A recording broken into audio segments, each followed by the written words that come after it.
Baik, kita akhiri pelajaran pada hari ini ya.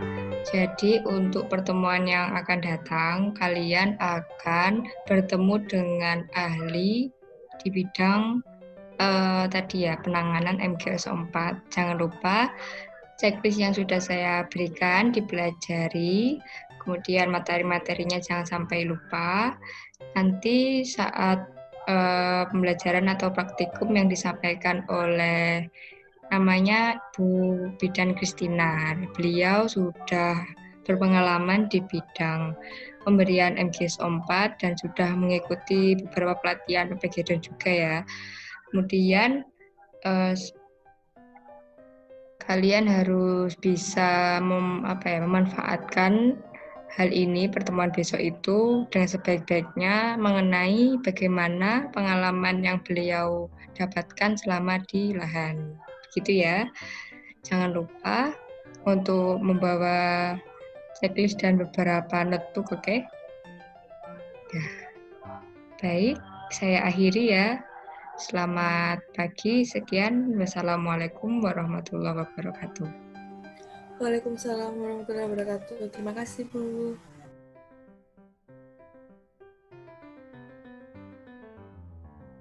Baik, Assalamualaikum warahmatullahi wabarakatuh. Waalaikumsalam warahmatullahi wabarakatuh. Selamat pagi semuanya, apa kabar? Alhamdulillah baik. Baik ya, sesuai janji saya di minggu sebelumnya, pertemuan sebelumnya. Jadi hari ini kita akan belajar langsung mengenai penanganan pemberian MGS 4 ya.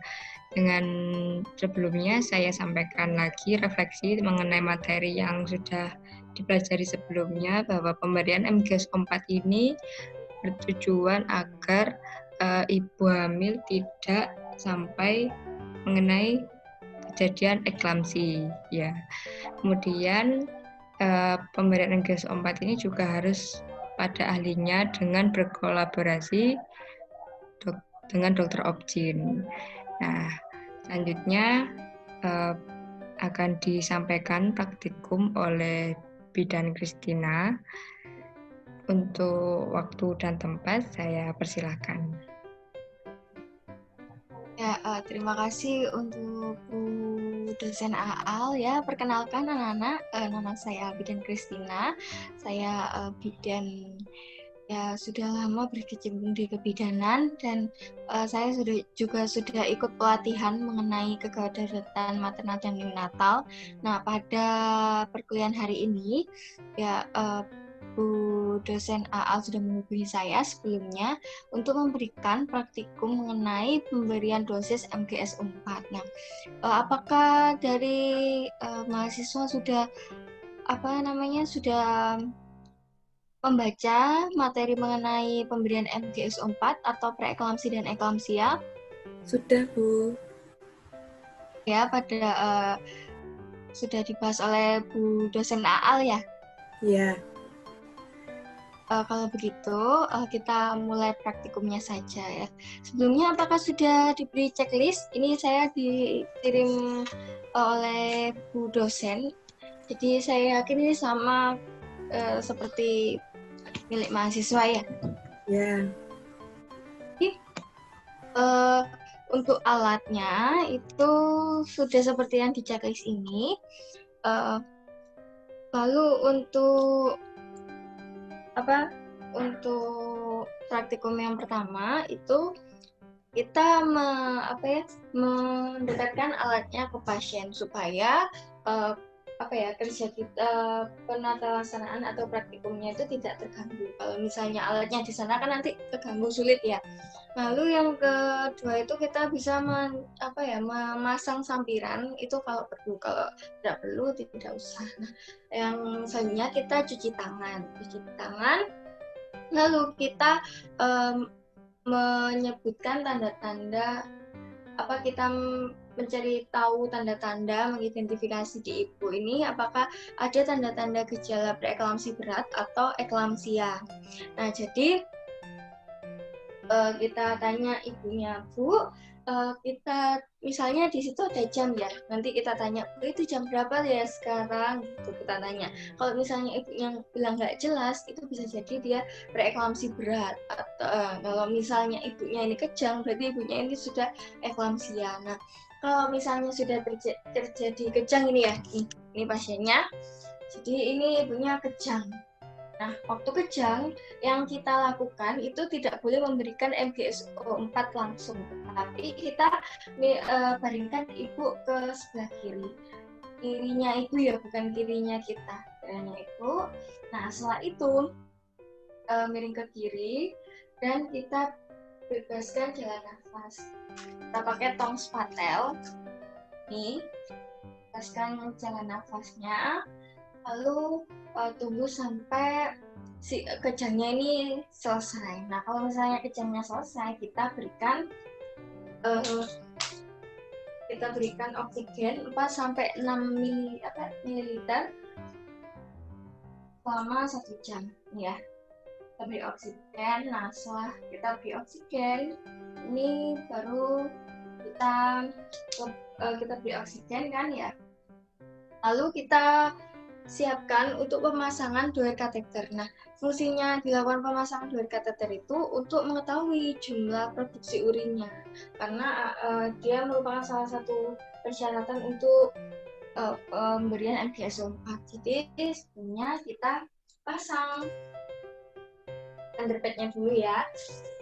Bu, miring ke kanan, miring ke kiri, gitu ya.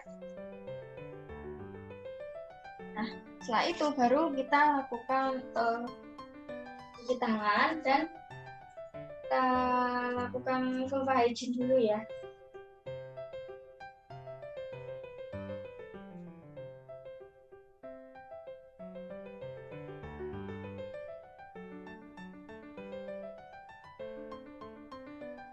Vulva hygiene. Saya kira mahasiswa sudah tahu ya bagaimana vulva hygiene.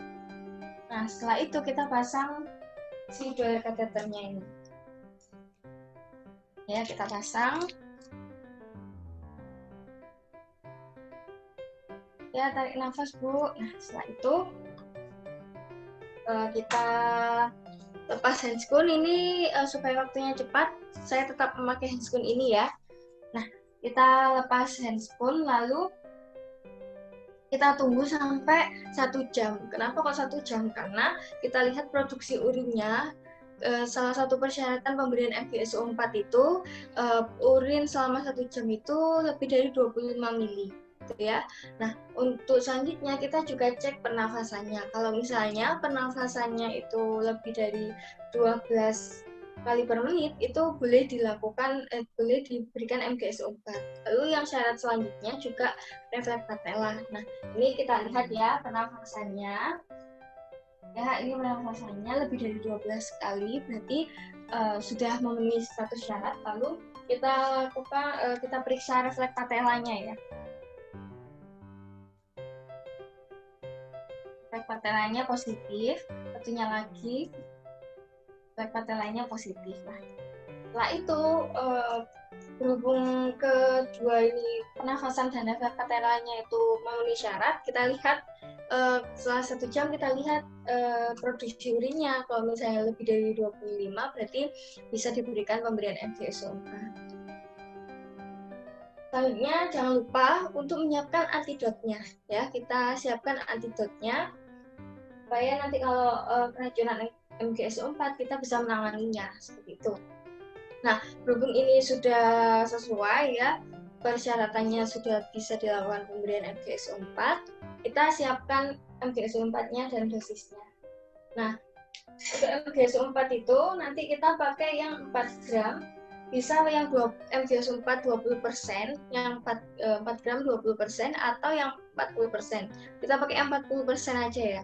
Jadi kita ambil 4 gram, berarti sekitar 10 cc. Nanti kita oplos dengan aquabides ya. Ini kita ambil sampai 10 cc, lalu kita ambil aquabidesnya 10 cc. Jadi jumlahnya 20 ya, apa namanya? 20 cc. Pakai speed yang 20 cc ya. Nah, setelah itu kita beritahu ibu, Bu, nanti apa namanya? Saat disuntikan itu akan terasa panas ya gitu. Kita siapkan dosisnya dulu ya. Nanti ada apa MgSO4 yang dosis yang apa 40%-nya itu berapa kali kita siapkan dulu. Nah, setelah itu kita akan suntikan. Ini dosis awalnya itu yang saya sebutkan tadi 4 gram yang 40%.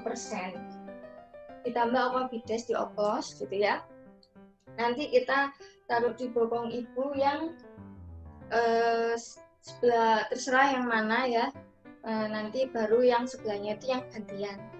Nah, setelah itu Bu, saya suntikan ya. Ini kita suntikan dosis awal secara IV perlahan 10-15 menit. Nah, kalau sudah, baru kita ambil dosis yang kedua. Itu diberikan 30 menit setelah suntikan yang pertama ini. Jadi dosisnya itu kita pakai 40%, tapi yang itu apa namanya 12,5 cc ya. Itu apa namanya di bawang yang satunya 30 menit. Nah, setelah itu kita berikan dosis lanjutan itu dilakukan 6 jam sekali ya, 12,5 cc itu yang 40%. Seperti itu. Nah, setelah diberikan MgSO4 itu ya, ini apa namanya? Untuk pemberian MgSO4 itu yang paling penting dosisnya. Gitu ya, untuk pelaksanaannya tuh sama saja seperti yang pertama.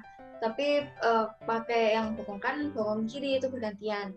Nah, saat diberikan MgSO4 ini berikan lidokain ya 1 cc supaya tidak sakit nanti.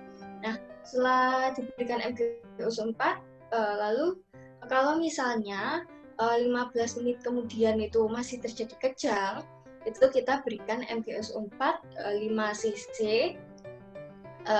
dioplos sama 5 cc aquabides. Ini yang 40% ya.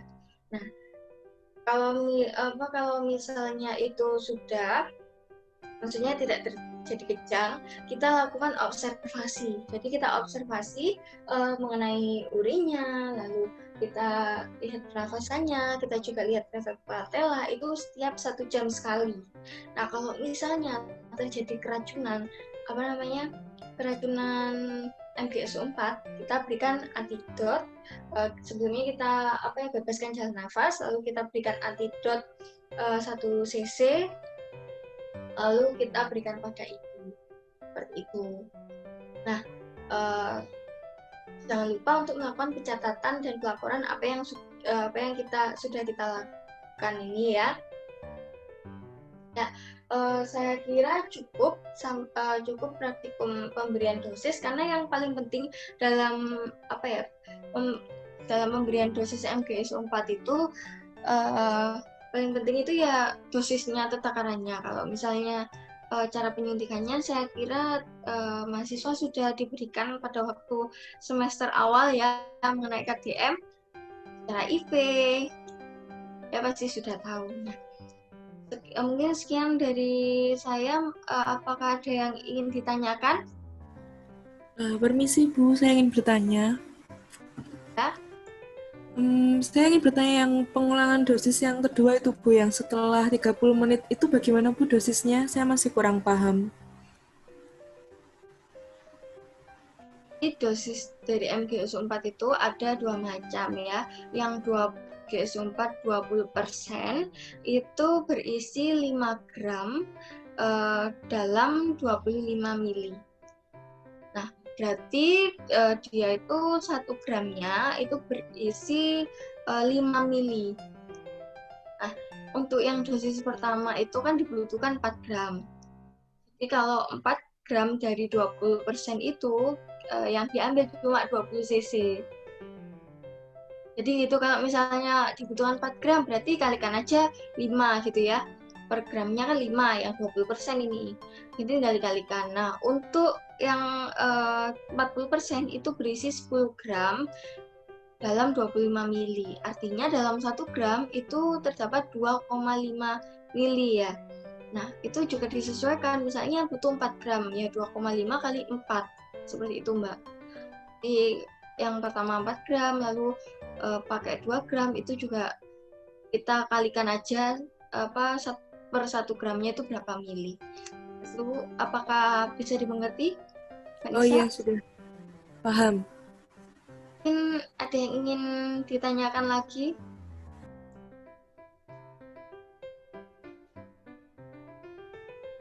Atau sudah cukup paham? Sudah jelas, Bu. Kembalikan ke Bu dosen AA. Ya, terima kasih Bu Bidan Kristina. Ini sangat bagus sekali ya yang sudah disampaikan dari Bu Bidan Kristina tadi. Sepertinya mahasiswa juga sudah paham tentang praktikum pemberian MGSO 4 ini. Semoga dalam pembelajaran ini mahasiswa tetap termotivasi untuk tetap lebih belajar lagi, lebih giat lagi untuk berlatih ya, dan semoga nanti di lahan praktiknya mahasiswa juga bisa lebih memanfaatkan bahan yang mereka temui. Baik, terima kasih atas partisipasinya ya Bu Kristina, dan terima kasih atas perhatiannya para mahasiswa. Saya tutup, kurang lebihnya mohon maaf. Sekian, wassalamualaikum warahmatullahi wabarakatuh. Waalaikumsalam warahmatullahi wabarakatuh. Terima kasih, Bu.